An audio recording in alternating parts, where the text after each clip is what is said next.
engaged in battle with a scarecrow." I cringed. How many others had witnessed me wrangling that straw-filled rascal? Yep, that was me. But the recent high winds that had battered the mountain, keeping the decorative scarecrows in place, had been challenging. Fortunately, when Thanksgiving was over a week from now, I'd be able to take the autumn adornments down and replace them with winter and Christmas-themed decorations. The man's fuzzy, friendly face turned serious. "Take a look at this." He turned his camera so we could see the images displayed on a small screen on the back. He scrolled through them. There were deer galore, mostly does and fawns, but a few antlered bucks among them. Several lone groundhogs, a pair of playful skunks, a frolicking fox. Many of the photos depicted the animals coming to the bank of the Elk River to drink. When he stopped scrolling, I looked up at him. "Are you a wildlife photographer?" "Photographer, researcher, rescuer, rehabilitator. If it's got anything to do with the animals around here, I'm involved in it. Other than hunting, that is. I believe we should live and let live." He removed the lens and slid the camera and attachment into its case. The equipment secured, he pulled his cell phone from a pocket on his hiking pants and showed us a series of videos. Many were grainy and dark, taken at night. "All of these videos were captured right here." He gestured around us. "With this acreage being on the river, the wildlife is very active."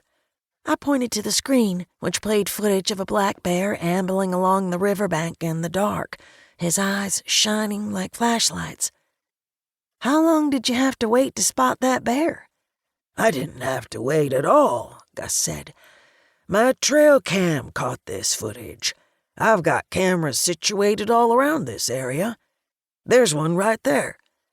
He pointed to a nearby tree. The camera's camouflage cover was designed to make it blend in with the foliage, and it took me a few seconds to make out the device attached to the trunk. A sad frown claimed his face. "Lots of animals cross the road here. If that resort is built, there will be untold amounts of carnage." My stomach tied itself in knots.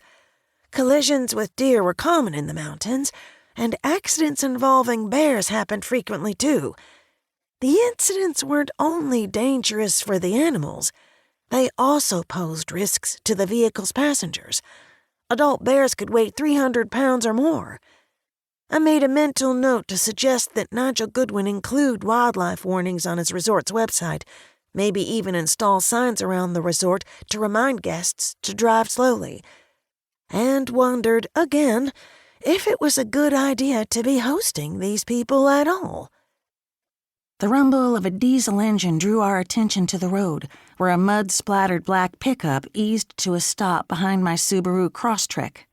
A man sat at the wheel, a baseball cap shading his face. He cut the engine and climbed out.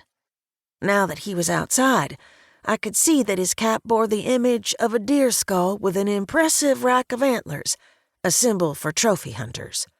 A gun rack was mounted inside the back window of his truck.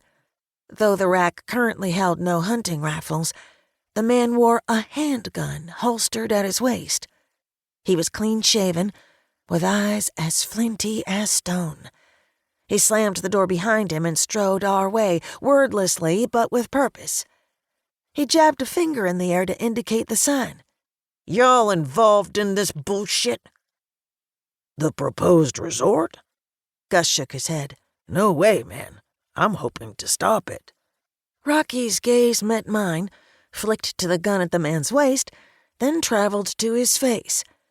"We're not involved either. Just curious and stopped to take a look." Gus looked askance at Rocky. He probably thought Rocky was being insincere, but he probably also realized why. The man in the hunting cap seemed to be looking for a fight. No sense adding fuel to the fire, especially when he had a firearm in easy reach. Besides, other than hosting the developer at my lodge, it was true that Rocky and I had nothing to do with the resort itself. We weren't investors or contractors.